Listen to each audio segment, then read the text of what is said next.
નવનીતભાઈ જે ફરિયાદી છે એ લખાવે એ પ્રમાણે ફરિયાદ લેવાની ના પાડી। તો મિત્રો, મારે આજે આ ભાજપના શાસનમાં હર્ષ સંઘવી જે ગૃહ રાજ્ય મંત્રી છે એ સુફિયાણી વાતો કરે છે, મોટી મોટી વાતો કરે છે, પોલીસ ડિપાર્ટમેન્ટની પ્રશંસા કરે છે। પોલીસ ડિપાર્ટમેન્ટ કે પોલીસ પરિવારના અમે વિરોધી નથી।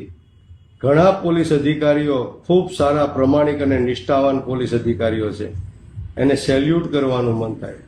પરંતુ હમણાં જ ભાવનગર જિલ્લાની આવી બે ઘટના બની। હમણાં જ એક બ્રાહ્મણ યુવાને પાટીદાર સમાજની એક દીકરી સાથે પ્રેમ લગ્ન કરેલા, એમાં પણ પોલીસ અધિકારીની, ડીવાયએસપી સાહેબની શંકાસ્પદ ભૂમિકા લોકોની વચ્ચે આવી, લોકોની સામે આવી।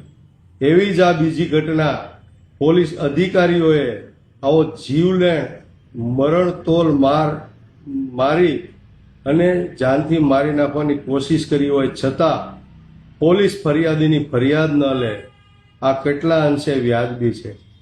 મિત્રો, આજે મારે હર્ષ સંઘવી જે ગૃહ રાજ્ય મંત્રી છે, જે પોતે ગુજરાતની સુરક્ષા અને કાયદો વ્યવસ્થાની જે વાતો કરે છે, એને મારે કહેવું છે કે જો તમારામાં જરાકે શરમ હોય તો આ ઘટનાની અંદર જે આરોપીઓની ઉપર ફરિયાદ દાખલ થઈ છે એની સાથોસાથ એને સહયોગી તરીકે, એના મદદગાર તરીકે જે તે પોલીસ અધિકારીઓ જે છે, જવાબદાર પોલીસ અધિકારીઓ છે, એના પણ નામ આની સાથે ઇન્વોલ્વ કરવામાં આવે, એના ઉપર પણ એફઆઈઆર કરવામાં આવે।